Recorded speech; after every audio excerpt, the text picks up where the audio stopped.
Hello everybody.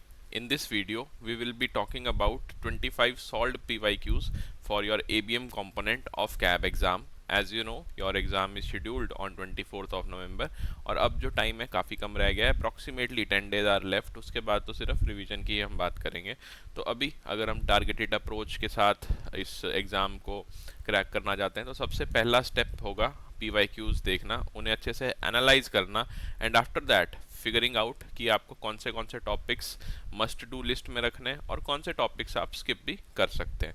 तो इस video में हम यही बात करने वाले हैं. एक एक करके 25 क्वेश्चंस देखेंगे हम module wise. We will focus on module A, B and D. इन तीनों मॉड्यूल के जो क्वेश्चंस हैं इंपॉर्टेंट, जो प्रीवियस ईयर पूछे गए हैं, उन्हें हम डिस्कस करेंगे आज. Along with that we will also see the explanation. So let's get started.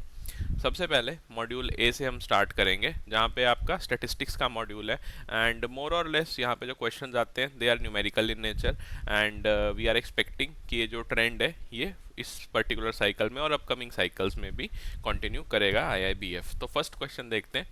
In a bank branch, there are 2200 customers in P segment loans. A fresh joinee was given a task to study a total of 200 sample accounts from the segment. In this context, what will be the finite population multiplier? अब जो FPM का concept है that is very very important. अगर तो आपको इसका formula पता है देन तो this question is very easy. Otherwise थोड़ा सा आपको ये एलिमिनेशन मेथड या फिर स्किप भी करना पड़ सकता है क्वेश्चन अगर फार्मूला नहीं पता, क्योंकि डायरेक्ट क्वेश्चन आते हैं मॉड्यूल ए में से. If you know the formula तो आप सबसे पहले क्या देखेंगे, यहाँ पे जो आपका सैम्पल साइज़ है वो आपको पता होना चाहिए. फिर पॉपुलेशन साइज आपको है पता होना चाहिए. उसके बाद तो सिंपली फार्मूला ही अप्लाई करना है. सैम्पल साइज कितना है यहाँ पे 200 सैम्पल अकाउंट्स एंड जो पॉपुलेशन साइज है that is your 2200 customers. Fine. अब ये सैम्पल और पॉपुलेशन में डिफरेंस क्या होता है, that's again conceptual knowledge I would say. और कॉन्सेप्चुअल क्लैरिटी के लिए you can watch the videos which we are running on the YouTube channel itself under the head of foundation series. Fine. तो अगर ये दोनों चीज़ें पता है देन तो you just have to put in the formula n-1 divide by n-1 का under root and you will get the answer as option A 0.95. Fine. यहाँ पे आप देख सकते हैं this finite population multiplier, a factor which is used to correct the standard error of mean for studying a population of finite size that is small in relation to the size of sample. तो finite population multiplier का मतलब क्या होता है, basically you are interpreting something about the population by using the sample size. Fine. Sample के through we are studying the sample size and after that, after studying the sample size, after analyzing the sample size, we are interpreting certain things regarding the population. Fine. तो यहाँ पे जो formula है it is n-n divide by n-1 का under root. n की value given है यहाँ पे, कैपिटल N की 2200 और स्मॉल n की 200 गिवन है. Once you will put it in this formula you will get the answer है 0.95.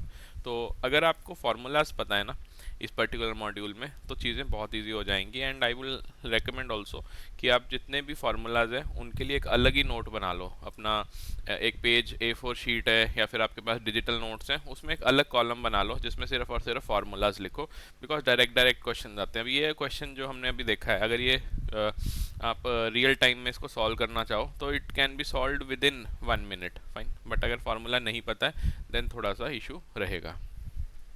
नेक्स्ट क्वेश्चन पे आते हैं. Which of the following statements is are correct regarding the skewness and kurtosis. Kurtosis के लिए और skewness का जो कॉन्सेप्ट है अगर हमको ये आइडिया है तो again this question will be very very easy. First statement says that the degree of distortion from the symmetrical bell curve is known as kurtosis. Kurtosis can only measure the flatness of a normal distribution. Then we have skewness measures the peakedness of the symmetrical bell curve. अगर आप जानते हैं skewness का concept then you can easily से कि यहाँ पे दो चीज़ें हमें पता होनी चाहिए, पॉजिटिवली स्क्यूड और नेगेटिवली स्क्यूड. नॉर्मल डिस्ट्रीब्यूशन के रिस्पेक्ट में एक पर्टिकुलर डिस्ट्रीब्यूशन जो आप स्टडी करना चाहते हैं whether it is positively skewed और it is negatively skewed, this is analysed using the concept of skewness. Kurtosis में क्या होता है, आपका जो नॉर्मल डिस्ट्रीब्यूशन है जो बेल कर्व है इसके रिस्पेक्ट में भी स्टडी कि जो बाकी की डिस्ट्रीब्यूशन है उनमें कितना पीक है या फिर वो कितनी फ्लैट है। फाइन, तो पीक्डनेस और फ्लैटनेस क्या स्टडी कर रहा है, कर्टोसिस, और डिस्टॉर्शन या dissymmetry along the normal curve will be studied by skewness. तो degree of distortion is studied using your skewness, तो ये ऑप्शन रॉन्ग हो जाएगा। Kurtosis can only measure the flatness, no peakedness भी ये स्टडी करता है, तो this is again wrong. Skewness measures the peakedness of symmetrical bell curve, no this is done by kurtosis, तो option D will be the right answer, that is none of the above. Fine, next question पे आते हैं। In the data collection for a census the reported population data had a variance of 65.98. What will be the standard deviation present in the final numbers of this census report? अगर तो आपको simple आप इनका symbol भी पता है ना, कि जैसे variance is this, sigma square is variance and sigma is standard deviation, तो आप डायरेक्टली इसको सॉल्व कर दोगे कि इसका अंडर रूट लेंगे हम वेरिएंस का, and we will get what, we will get the standard deviation.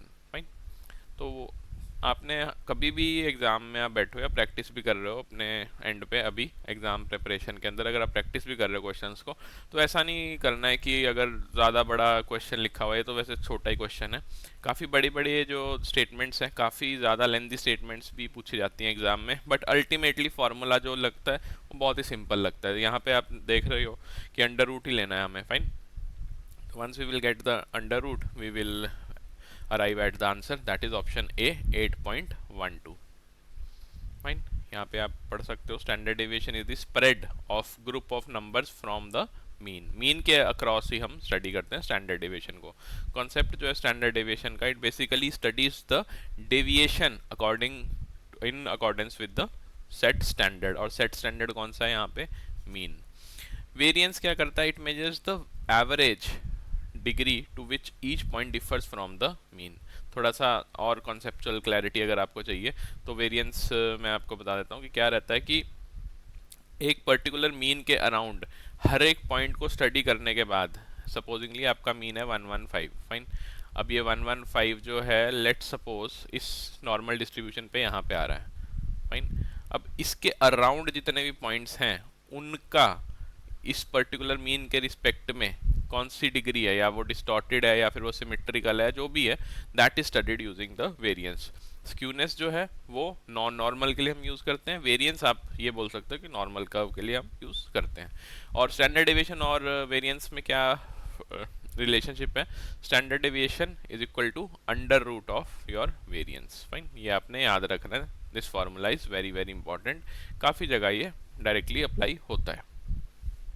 Which of the following statements best describe the characteristics of geometric mean of a finite population? अब देखो finite and infinite population कई बार आप देखोगे अपनी question की statements में भी और टेक्स्ट भी जब आप पढ़ोगे बुक में, बट आपने जो इससे इन्फर करना है वो यही है कि फाइनाइट पॉपुलेशन जो है we are talking about let say sample, infinite जो है वो पॉपुलेशन साइज की बात हो रही है। फाइन, तो 4 options are there. Geometric mean is always greater than arithmetic mean.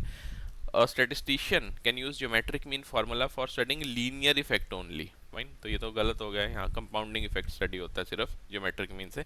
Annual return of portfolio can be calculated using geometric mean. Again, this is correct. Geometric mean can be calculated for negative as well as positive value. No, negative value के हम respect में नहीं calculate कर सकते geometric mean को, तो this will again be wrong. तो A and B and D are wrong statement, तो option C will be the right answer, because आपका जो रिलेशनशिप है अरिथमेटिक और ज्योमेट्रिक मीन का, arithmetic mean is always greater than geometric mean in all the cases. Fine, तो option C will be the right answer. You can pause the video and go through the text here. Which of the following relationships are true is true for two variables with correlation coefficient value of minus 0.96? तो यहाँ पे क्या होता है, zero के around we study coefficient, correlation coefficient. Fine, correlation coefficient की जो values है वो हम ऐसे स्टडी करते हैं, एक्सट्रीम्स में +1 -1, बीच में आपका 0.6 होता है, यहाँ पे 0.8 होता है। सिमिलरली नेगेटिव में भी -0.6 and -0.8 will be there.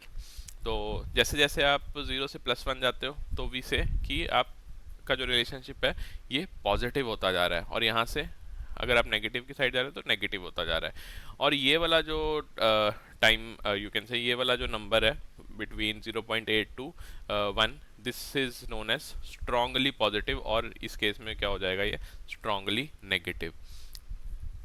Fine, तो माइनस का साइन है तो नेगेटिव ही होना चाहिए, तो ये वाले तो दोनों ऑप्शन वैसे ही क्रॉस हो गए। नो रिलेशन की अगर हम बात करें, ऐसा भी नहीं है कि -1 के बियॉन्ड है, तो this is also wrong, option A will be the right answer. आप एलिमिनेशन के थ्रू भी जा सकते हो, अगर ये वाला कॉन्सेप्ट आपको पता है, then again you can easily solve the question. Okay, next आता है क्लास विड्थ कैलकुलेट करना। बहुत लेंदी स्टेटमेंट्स आती हैं एग्जाम में, क्लास विड्थ ही पूछा जाता है एंड में, तो हमेशा मैं फिर से बोलूँगा टेबल्स से या फिर लेंदी स्टेटमेंट से हमने घबराना नहीं है, उनको बस सॉल्व करना है, बिकॉज कॉन्सेप्ट्स जो हैं वो लिमिटेड ही हैं स्टैट्स के मॉड्यूल में भी। एक बार ये पढ़ लिए कॉन्सेप्ट, हमें समझ में आ गए उनके डेफिनेशन, उनकी terminologies, then we are good to go. Okay, calculate the class width और the following data regarding age of employees in a company. अब यहाँ पे क्लास विड्थ आप कैसे कैलकुलेट करते हो, upper minus lower limit. Fine, तो upper limit is 26, lower limit is 22, option A will be the right answer. Fine, what is the arithmetic mean if standard deviation is given to be 8 and the coefficient of variation is 10? अब ये थोड़ा interesting question हो जाता है, क्योंकि यहाँ पे arithmetic mean, standard deviation and coefficient of variance का रिलेशनशिप आपको पता होना चाहिए। फाइन, डायरेक्ट फार्मूला है, उसमें आप अप्लाई करोगे, option A will be the right answer. ये इसका फार्मूला होता है कोफिशिएंट ऑफ वेरिएशन का, coefficient of variation is equal to standard deviation divided by your arithmetic mean multiply by 100%। Fine, यहाँ पे coefficient of variation is given as 10, तो we will substitute it as 10, और जो आपका standard deviation है that is also given, and your arithmetic mean is to be calculated। तो ये आपके पास जो आंसर आएगा अरिथमेटिक मीन का, it will be 80। Fine, option A will be the right answer. तो फार्मूलाज जो हैं वो आप साथ साथ अभी वीडियो देखते देखते नोट करते चलो। कोफिशिएंट ऑफ वेरिएशन का होगा एक फार्मूला, अभी हमने देख लिया। फिर यहाँ पे क्लास विड्थ का जो फार्मूला है, upper class minus lower class interval, then आप ये वाला जो टेबल, ये जो लीनियर रिप्रेजेंटेशन है, इसको आप नोट डाउन कर सकते हो। After that you can also do this, कि ये जो फार्मूला है स्टैंडर्ड डेविएशन और वेरिएशन का, वेरिएंस का, ये भी आप नोट डाउन करो। और जो फर्स्ट हमने यूज़ किया था फाइनाइट पॉपुलेशन मल्टीप्लायर का, ये भी। तो सिर्फ फार्मूलाज भी नोट कर लोगे आप और उसको रिवाइज करते रहोगे ना, चीज़ें बहुत ईजी हो जाएंगी जब आप एक्चुअल एग्जाम में बैठोगे, क्योंकि मोर और लेस यही फार्मूलाज यूज़ होने हैं एग्जाम में भी। In a statistical data set, there are certain values or data points which are distinct and unrelated with the other values present in the data set. Fine. ये एक peculiar question था जो कि directly आपके book में mentioned तो नहीं है, but बहुत ही एक fringe topic की तरह आप इसको पढ़ सकते हो बुक में। यूनिट नंबर 5 में दिया हुआ है एक कहीं कॉर्नर में, बिल्कुल वहाँ से क्वेश्चन उठा के एग्जामिनर ने बनाया था। Which of the following best describe these type of unusual values in a frequency table? Fine, frequency table और frequency distribution बोल लो, एक ही बात है। तो क्या रहता है यहाँ पे, causation, outliers, variance या confidence level। जो unusual values होती है उनको हम क्या बोलते हैं, outliers। फाइन, ये आपने याद रखना है, क्योंकि it was like a bummer to everybody sitting in the examination, जो लास्ट जुलाई में हुआ था exam. Outliers as such we don't study, but हमें पढ़ना चाहिए, option B is the right answer. होता क्या है, an outlier is the data point that differ significantly from other observations. अब होगा क्या कि आपके पास जो फ्रीक्वेंसी का टेबल है उसमें जो क्लास इंटरवल होंगे ना, जैसे 10 to 20 है, देन 20 to 30 है, 30 to 40 है। फाइन, अगर आप ये देखो इनकी अगर फ्रीक्वेंसी लेट से 7 है, यहाँ पे हो जाएगी 10, तो यहाँ 1000 अगर फ्रीक्वेंसी आ रही है तो it is to be rechecked. Fine, recheck क्यों करना पड़ेगा, क्योंकि हमारे पास जो डेटा है ना वो उतना ज़्यादा वेरी नहीं करता है फ्रीक्वेंसी टेबल में। ओके, तो जैसे ही आप देखो कि ये जो एक वैल्यू आ रही है फ्रीक्वेंसी टेबल में which is out of the box, which we are not expecting, तो that particular value is known as outlier. Outlier को आप एज आउटसाइडर भी इंटरप्रेट कर सकते हो, याद रखने के लिए simple. Fine, an outlier may be due to variability in the measurement, an indication of novel data, or it may be the result of experimental error. The latter are sometimes excluded from the data set. Fine. अब होता क्या है, जैसे ये एकदम से 7 हो रहा है, 10 हो रहा है, 20 हो रहा है, देन 8 हो रहा है, फिर एकदम से अगर 1000 की वैल्यू आती है तो हो सकता है there is a scope of error. फिर हम क्या करते हैं, we tend to calculate the standard error, and after eliminating the error we again put the particular value which is to be accurate and accurately measure the whole frequency table or fits in the frequency table। Fine. इसके साथ साथ causation जो है और variance और confidence level भी आप पढ़ सकते हैं, कुछ यहाँ पे ज़्यादा एक्सप्लेन करने की ज़रूरत नहीं है। We can describe samples and population using mean, median and mode along with the standard deviation. When these terms describe a sample, they are called as what? Sample जो है वो किससे जज करते हैं हम? स्टेटिस्टिक्स से। दीज आर स्टेटिस्टिक ओनली, इनको हम स्टेटिस्टिक ही बोलते हैं, मीन, मीडियन, मोड वगैरह को। तो option A will be the right answer. Parameter is for your population. Variable तो रैंडम वेरिएबल और बाकी वेरिएबल्स के लिए यूज होता है। वेरिएंस जो है it is related only to your standard deviation and mean also। median और mode के लिए हम नहीं define करते। fine, option A is the right answer। for a regression equation y is equal to a plus bx, if the independent variable a is in milliliter per unit, okay, ml per unit है, what should be the unit used for the dependent variable b? independent variable a है ना, तो ये तो मतलब इसका कोई भी, जब आप रिग्रेशन एंड कोरिलेशन चैप्टर पढ़ोगे तो देयर यू विल सी कि रिग्रेशन के अंदर दो जो वेरिएबल्स यूज हो रहे हैं या फिर मल्टीपल वेरिएबल्स यूज हो रहे हैं, they are independent of each other. Fine.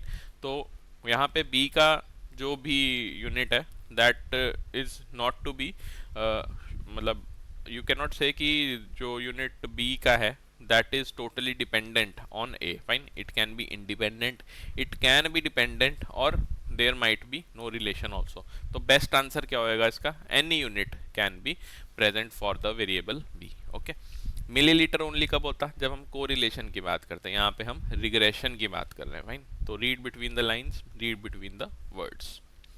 Which of the following statements is are incorrect regarding the central limit theorem? अब यहाँ पे central limit theorem के तीन चीज़ें ही होती हैं। एक तो सैम्पल साइज जो है वो आपका 50 होना चाहिए नहीं, it should be what 30। Fine. तो पहला ही स्टेटमेंट गलत हो गया यहाँ पे, तो बाकी के दोनों स्टेटमेंट आपके करेक्ट हैं। B and C are the correct statement. That it permits us to use the sample statistic to make inferences about the population parameters. जो सेंट्रल लिमिट थ्योरम है ना, इसका बेसिक फंडा ये है कि आप जो भी इन्फ्रेंसेस बना रहे हो या फिर जो भी आप इंटरप्रेट कर रहे हो सैम्पल्स को यूज करके, that thing you infer about the population as well। fine। Then one more statement is there, it assures us that the sampling distribution of mean approaches normal as the sample size increases। fine। जैसे जैसे आपका sample size increase होगा वैसे वैसे आप थोड़ा visualise करके देखो, जैसे ही हम सैम्पल साइज इंक्रीज करते जाएंगे तो एक टाइम आएगा ना जब पॉपुलेशन और जो सैम्पल्स हैं आपके वो सेम हो जाएंगे, कि सारे ही जो यूनिट्स थे पॉपुलेशन के हमने कवर कर लिए, तभी पॉपुलेशन सैम्पल साइज का जो सैम्पल का जो साइज है वो बढ़ रहा है। फाइन। तो ultimately the mean which will approach the normal. Fine. तो at least 30 should be there, and ये दोनों स्टेटमेंट्स तो करेक्ट हैं ही आपकी। तीन ही स्टेटमेंट है, आपने याद रखना है हमेशा कि सेंट्रल लिमिट थ्योरम का मतलब क्या होता है। It basically establishes the relationship between shape of the population distribution and the shape of sampling distribution of mean। Fine. Population distribution की शेप और सैम्पलिंग डिस्ट्रीब्यूशन की जो शेप है उसके बीच का जो रिलेशनशिप डिफाइन करती है theorem, that is your CLT। In a comparison of three means, arithmetic, geometric, harmonic, which mean is generally the largest? तो arithmetic mean is always the largest one। तो option A will be the right answer। AM, HM, then GM। ऐसे आप याद रखो इसको, AHG। How many quartiles are used to divide data into 4 equal parts? This was an interesting question। अब 4 equal parts लिखा है तो एग्जाम में बैठ के हम डायरेक्टली क्या करके आ जाएंगे, ऑप्शन सी, और हमारा जो आंसर है वो क्या हो जाएगा, wrong. Correct answer will be option B, that is 3 quartile. क्योंकि 3 क्वार्टाइल्स जो हैं वही डिफाइन करते हैं कंप्लीट क्वार्टाइल को। ये देखो ऐसा होता है ना बेल कर्व, यहाँ पे हम स्टार्ट करते हैं Q1, Q2 and then we see Q3। Q3। Q4 आप कभी भी नहीं देखोगे यहाँ पे, वाई? बिकॉज यहाँ से स्टार्ट होता है बेल कर्व 25 25 25 एंड 25, यहाँ पे तो खत्म ही हो गया। तो ये वाला जो क्वाड्रेंट है या फिर आप Q4 जो भी बोल दो, क्वार्टाइल 4, इसको आप स्टडी क्या करोगे जब फिनिश ही हो गया ना आपका बेल कर्व, फाइन। तो quartile divides data into 3 points, lower, median and upper quartile, Q1 Q2 and Q3। बस इतना आपने याद रखना and you are good to go. अब मॉड्यूल बी पे आते हैं। यहाँ पे बहुत बार, आई वुड से हर बार ये वाला क्वेश्चन रिपीट हुआ है कि वूका के अंदर वी क्या स्टैंड करता है, यू क्या होता है, सी क्या होता है या ए क्या होता है। तो आपको चारों का पता होना चाहिए, वी यू सी ए का, कि इनका जो एब्रीवेशन है, इस एब्रीवेशन की फुल फॉर्म क्या है। तो C stands for basically complexity, option A is the right answer. V stands for volatility, U for uncertainty, C for complexity and A for ambiguity, fine. Concept of unionism also for the first time made the organisations aware the role of external socio political pressures. मतलब basically जो ये वुका है ना, ये आपका socio political pressures और जो organisational setup है उसको स्टडी करता है। These perspectives, assumptions and approaches have now little relevance with today's organizations which are operating in VUCA, fine. यहाँ पे आप वॉलेटिलिटी भी स्टडी करते हो एक ऑर्गेनाइजेशन में, uncertainty, complexity and ambiguity of the particular environment, fine. कौन सा एनवायरनमेंट? ऑर्गेनाइजेशनल सेटअप का जो एनवायरनमेंट है। टैलेंट मैनेजमेंट पे क्वेश्चन आया था। Talent is the visible face of human resource and a dynamic and strategic activity of human capital management. This term is very important, human capital management, fine। Human resource management तो सुना होगा, human capital management भी हम interchangeable use तो करते हैं, but difference is there. In this context talent management does not involve which of the following components. काफ़ी सारे कंपोनेंट्स हैं इसमें, 3 C's के नाम से हम जानते हैं। तो विच of the following is not, that is control, competency and the competence, commitment and contribution is there. At the academic level, talent is all about the 3 C's, competence, commitment and contribution. ये आपने याद रखना है, काफ़ी important concept है talent management में। Competence basically क्या करता है? It deals with the head और mind being able to do. क्या आपका ब्रेन या आपका जो माइंड सेट है वो एक पर्टिकुलर टास्क को अचीव कर पाएगा, अकम्प्लिश कर पाएगा कि नहीं। Commitment deals with hands and feet, आपके एक्शंस के बारे में बात करता है हमेशा, फाइन। माइंड ने तो सोच लिया कि करना है, एक्ट करोगे तभी तो उसको अचीव करोगे। Contribution deals with the heart, कि आप अपना जो टारगेट है उसको कितना शिद्दत से चाहते हैं अचीव करना, that is the contribution, fine. तो ये 3 C's अगर याद रहेंगे ना तो बहुत ईजी हो जाएगा, क्योंकि केस स्टडीज़ के अंदर डायरेक्ट पूछे जाते हैं ये 3 C's, तो याद रखने हैं आपने, competence, commitment and contribution, fine. Okay, बाकी आप ये पढ़ सकते हैं, not that important, fine. Option A is the right answer. Which of the following is not one of the component of attitude described in attitude development. अब यहाँ पे जो HRM का मॉड्यूल है ना आपका, मॉड्यूल भी, यहाँ पे थ्योरेटिकल क्वेश्चंस ही हैं, क्योंकि थ्योरीज ही हैं सारी, और थ्योरीज के अंदर भी रीडिंग बिटवीन द लाइंस होता है ना, जो वो करना है आपने, क्योंकि किसी भी स्टेटमेंट से एग्जामिनर क्वेश्चन बना सकता है, हर एक स्टेटमेंट ही इंपॉर्टेंट है पूरे मॉड्यूल बी में, फाइन। तो इमोशनल और इंफॉर्मेशनल बिहेवियरल होता है, इंटेलेक्चुअल नहीं होता है आपका एटीट्यूड डेवलपमेंट में, fine। Emotional, informational and behavioral aspects, or you can say these are the components of attitude। Emotional component involves person's feeling, कैसा फील कर रहा है पर्सन, फाइन। उस फीलिंग का क्या इम्पैक्ट पड़ रहा है, पॉजिटिव इम्पैक्ट है, न्यूट्रल है, नेगेटिव है about the particular situation I would say, और an object. Emotions play a very important role in organizational behavior of employees. The expression of emotion, either positive or negative, is also important to work behaviour. तो आपने याद रखना है, emotional वाला मैंने इसलिए highlight किया है बिकॉज इस पर केस स्टडी जो है पहले पूछी गई है एक बारी। तो बाकी आप इन्फॉर्मेशनल और बिहेवियरल को भी अच्छे से पढ़ो, हो सकता है इस बार इन कंपोनेंट से क्वेश्चन आ जाए। विच of the following principles of adult learning best describe the situation.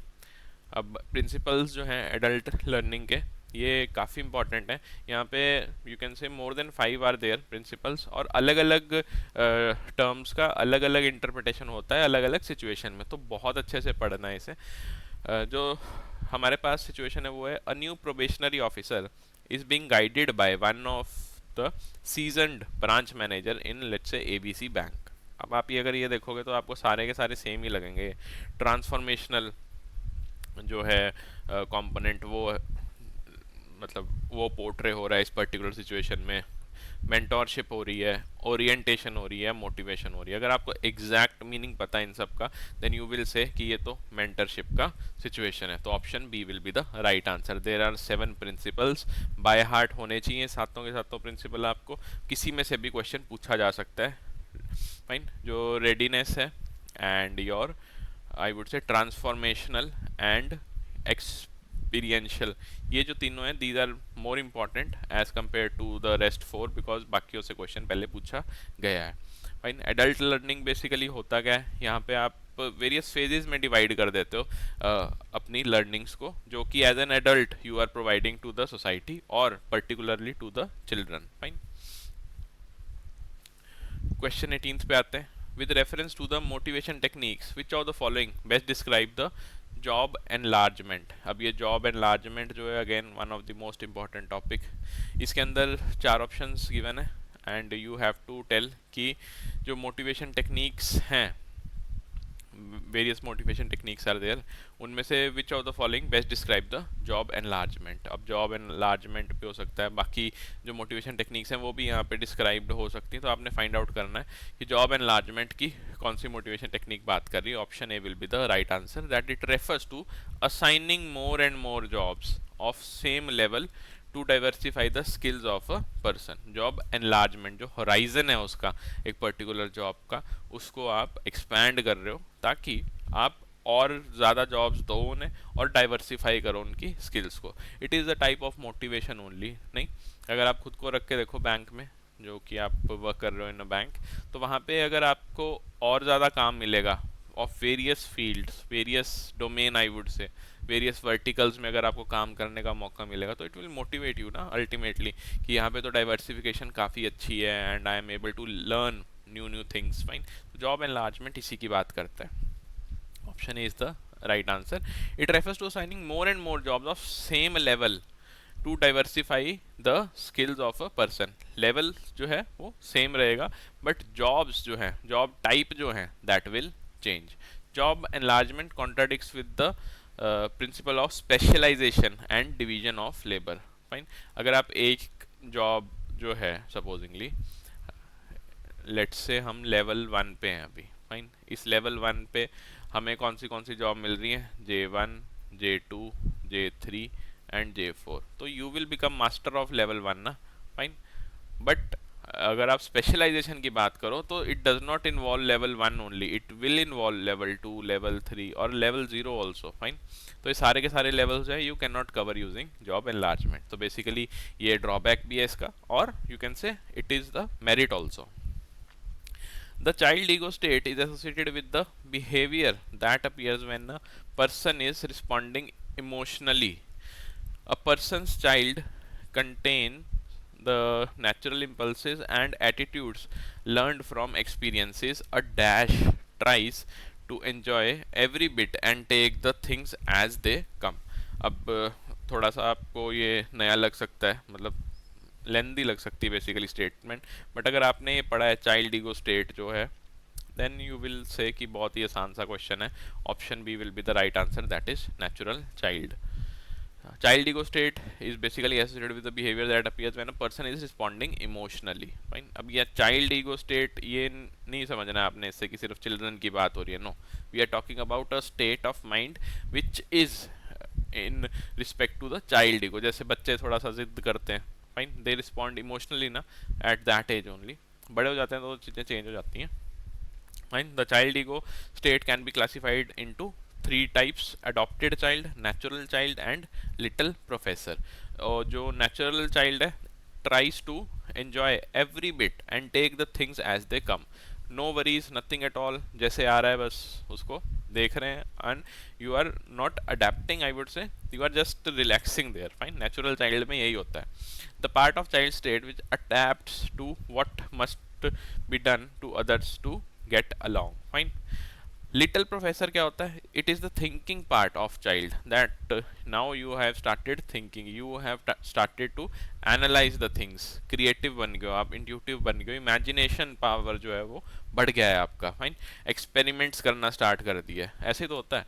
Adopted child का मतलब क्या होगा यहाँ पे? यू टेंड टू अडॉप्ट, कि आपको जो जो चीज़ें हैं अडेप्ट करने के लिए अपनी सराउंडिंग्स में वो दिख रही हैं। फिर एक स्टेट आएगा आपका जहाँ पे आप बोलोगे कि चलो जैसे हो रहा है, जो हो रहा है चलने दो, वैसे ही हम उसको लेंगे।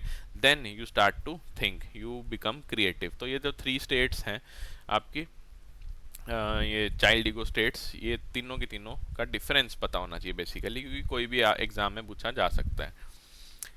अब आते हैं अंडर द रोल और the job analysis process, which of the following components are covered under job specification. Job specification की बात हो रही है, तो यहाँ पे option D will be the right answer, that is knowledge and skills.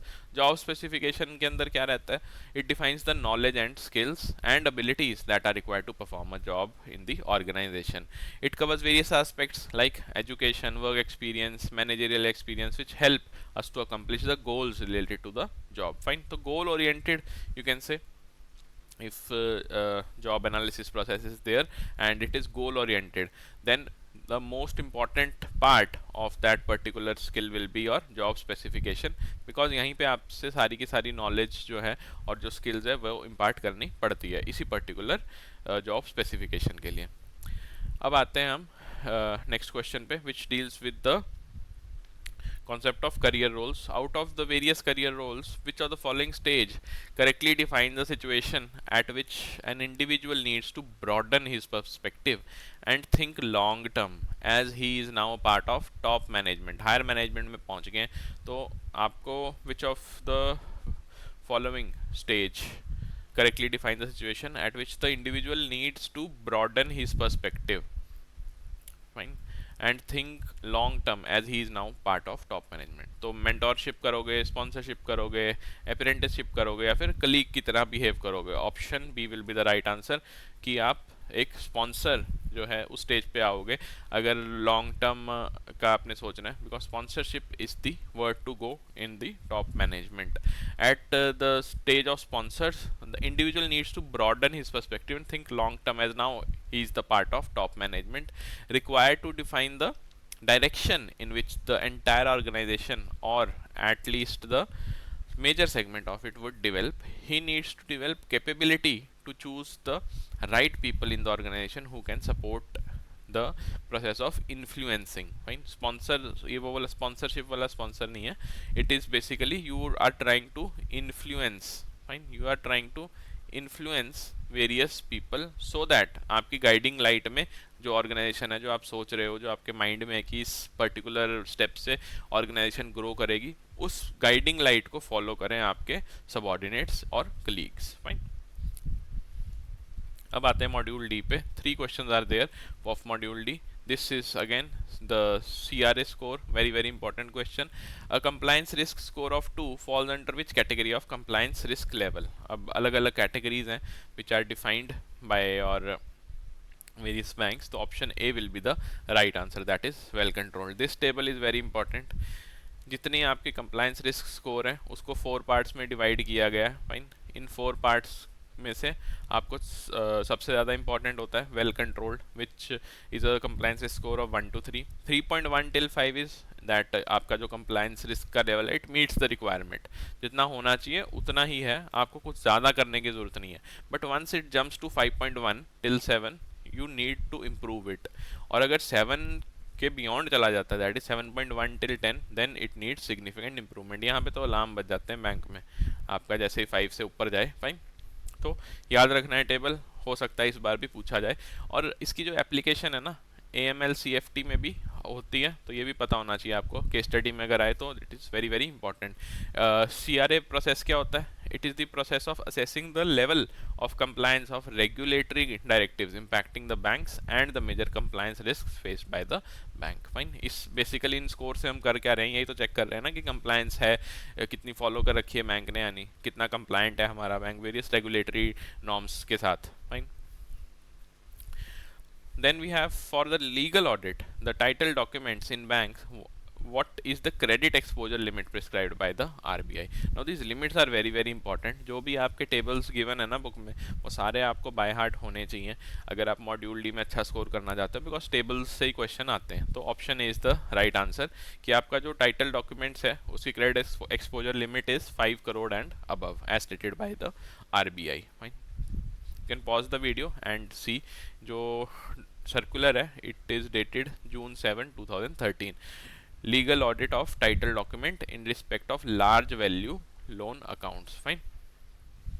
The framework for scale based regulation for NBFCs has prescribed which of the following asset size of NBFCs is most suited under middle layer. 4 layers are there. आपको I hope कि चारों के चारों पता है. Middle layer के बारे में पूछा है. Option B will be the right answer, that is 1200 crore. Fine. अलग अलग है तो you can pause the video and see कि आपकी जो मिडल लेयर है that is for 1000 crore and above. Top layer में यू विल सी कि मोस्टली नहीं रखा जाता है किसी को भी, किसी भी एनबीएफसी को, because they do not meet the criteria. तो 10,000 1000 करोड़ एंड अबव जितने भी हैं they are kept in the middle layer only. कौन से आते हैं यहाँ पे? आपके पास एसपीडीज हो सकते हैं, देन आईडीएफ एनबीसीज हो सकते हैं, सीआईसीज, एचएफसीज एंड एनबीएफसी के अंदर जो आपका इंफ्रास्ट्रक्चर फाइनेंस कंपनी है they are also there. Under the framework for restructuring और revival and rehabilitation of MSMEs, what is the exposure limit for stressed MSMEs? Exposure limit क्या है इनकी एमएसएमईज की? It is 25 crore. Direct question है ये. और table अगर आपको पता होंगे तो याद रखने में थोड़ा सा आसान रहेगा. टेबुलर फॉर्म में इनको ना बना लो आप. मैं तो कहूँगा कि जो भी जैसे ये स्ट्रेस्ड एमएसएमईज का हो गया या फिर आरआरआर के जितने भी हैं ना कंपोनेंट्स, उन सबको आप टेबुलर फॉर्म में रखो. चीज़ें बहुत आसान हो जाएंगी. एक्सपोजर लिमिट वगैरह आपको याद करने में, रिवाइज करने में काफ़ी ईजी हो जाएगा. Fine. Exposure limit is up to 25 crore. So thank you everybody. This was it for this particular video. If you like the content which we are providing on the YouTube channel, you can consider subscribing it. The channel's name is EduTab JIBCIB. If you have any doubt, you can drop a mail to us at hello@edutab.co.in. Parting words from my side would be कि आपको जितने भी questions आज करवाए हैं उनको आप revise करो. Try to find them out in your book. IIBF की जो मैकमिलन पब्लिकेशन की बुक है. फाइन. सारे के सारे हैं. एक आउटलायर्स वाला जो क्वेश्चन है वो शायद नहीं मिलेगा आपको, बाकी सारे के सारे जो कॉन्सेप्ट्स हैं वो मिल जाएंगे. And try to focus on the tables now. अब जो टाइम है उतना नहीं रह गया, तो जितने भी टेबल्स हैं और जितने भी फार्मूलाज हैं डायरेक्टली उन्हीं पे फोकस करो अभी के लिए. एंड जो भी कॉन्सेप्ट वीडियोज आ रही हैं यूट्यूब चैनल पे और जो ऑलरेडी अपलोडेड हैं उनको आप रिवाइज करो and you are good to go. Fine. All the best for your exams.